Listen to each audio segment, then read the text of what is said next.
How's it going? I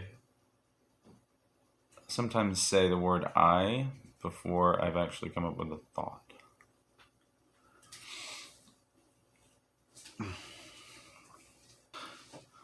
Oh, okay. I'm actually really nervous. I can't seem to. This light. What the fuck? Oh, okay. Alright. I'm gonna get a cutesy little Christmassy door in the back. Well, that's fun, isn't it? Hi, and welcome back. Happy to see y'all. Happy to see y'all came by. Got my trusty little floral mug here.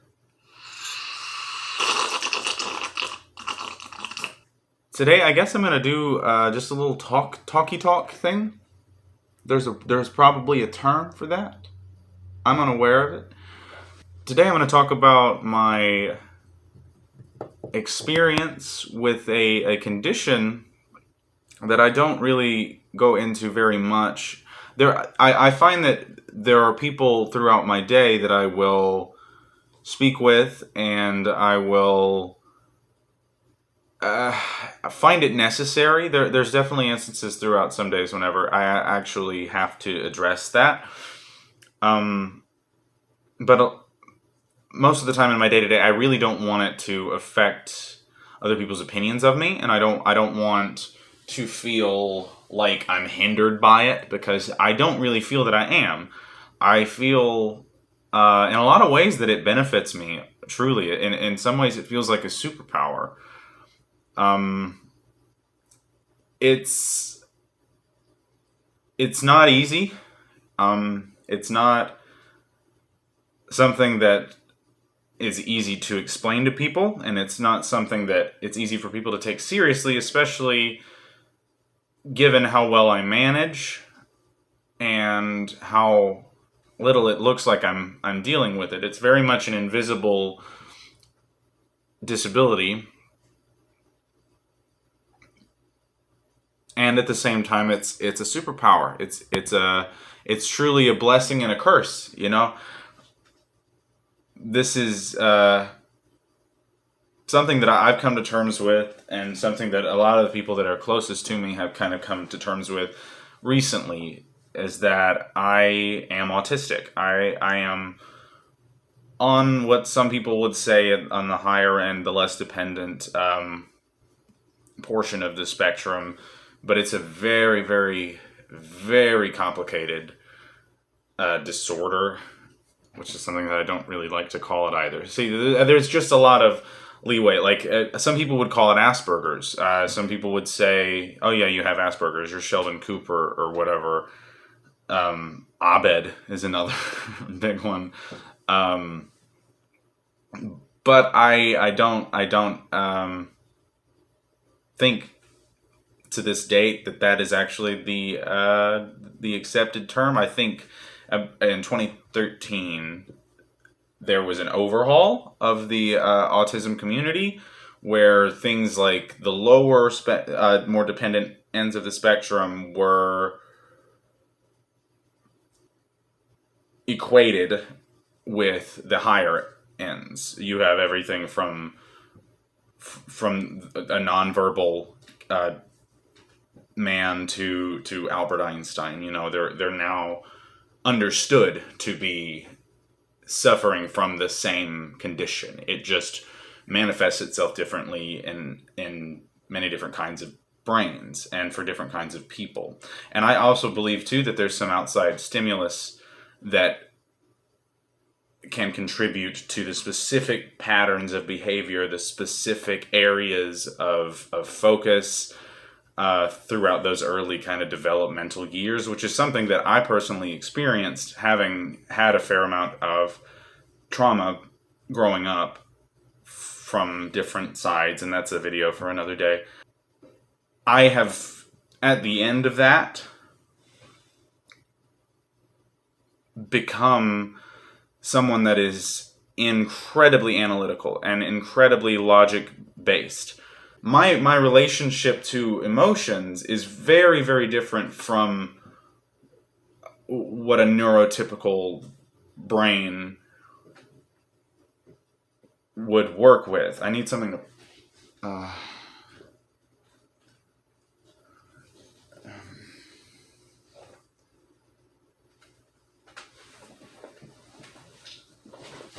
Hang on just a sec. Something. Sorry, I don't typically do this sort of thing, so I'm kind of. My brain is. It's going a little crazy right now, trying to think of all the things that I want to say, and there's a lot to say. There really is so much to say. I don't know why I want to tell everybody what it feels like, and I don't know why I want to tell everybody the way that my brain works, because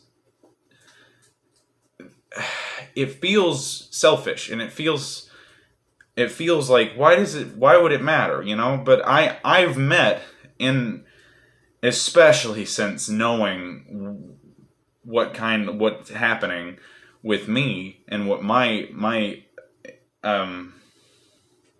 experience is like, to see that in other people. I've found a lot of people that are also dealing with the same sorts of problems, and a lot of them don't know it, and a lot of them, I find that I can even soothe them using similar things that I use for myself, and that other people that I know that have ASD use to work through stuff. Well, I just see a lot of autism traits that are not typically thought of as autistic traits, and I feel like it would be beneficial to some people to see somebody. This is tricky. I don't think I'm the best at anything. I think that I have a hard time believing that I'm adequate at things, and that's why I strive so hard.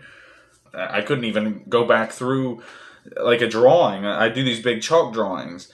In the moment, I'm just there's so much shit happening in my head, and it ends up as a result something that I can be proud of, and something that I have a hard time finding little errors in. It's not to say that there are none. I just, in my own biased view, I can kind of see, like, I've checked all the boxes that I needed to check here. That sometimes people that seem like they have everything figured out, actually most of the time, in my experience, they're just making it up as they go along, and that's the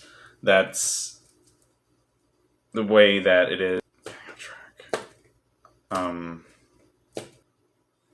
It's important to see that that somebody who's doing well at things can also be suffering, and that their processes may be a lot different than your own, and it's important to understand those processes so that you can be empathetic to that, and you can learn to introduce that into your life in a healthy degree, and you can learn to have and to react positively to, and to be accepting and open of different kinds of minds and different kinds of ideas and patterns of thinking, ways of thinking, really different ways of thinking. I mean, it was important for me to see that. It was important for me to realize that some of the most brilliant minds out there, some of the most innovative people have autism, have been diagnosed with autism, or are very largely known essentially to have autism. People like Bill Gates and Mark Zuckerberg, even Elon Musk, I've heard. Also Anthony Hopkins just recently came out, which is insane to me. That's it was the exact thing that I needed, I think, because I admire him so much, and I can. It sounds ridiculous.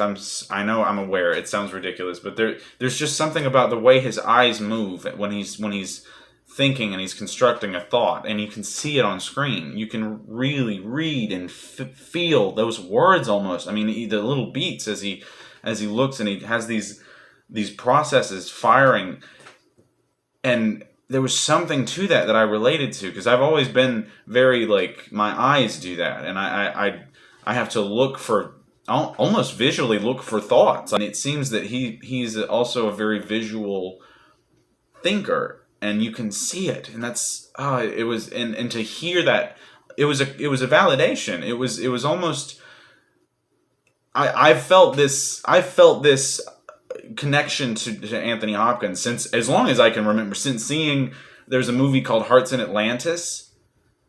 Brilliant movie. I absolutely love it. I don't know if it got the best reviews, honestly, but Anthony Hopkins, Anton Yelchin, the late Anton Yelchin, Stephen King movie, really, really great movie. And he just had this wiseness about him, and he had this inner world that was almost as visible on his face as the rest of the world. I mean, he was almost as if he was objective to everything. It was almost as if he was stepping back from the scene to look at it in a little box. He knew what was going on better than anybody. And sometimes I felt like that. Sometimes I felt like I was paying attention to things that nobody was fucking paying attention to. Nobody noticed this. And I was having to do these processes, and I was having to ask these questions to myself in my head that other people didn't seem to ever have to ask. It literally just became so taxing to just try to figure that out on a daily basis.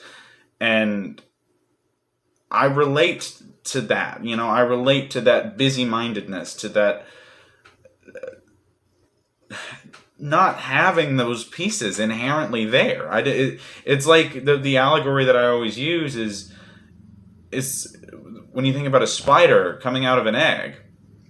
It walks over to the edge of the table and it glides away on a web. It immediately just flies away on the web, and it can go and it will build a web. They'll literally build a web sometimes the same day as their birth. They'll literally build,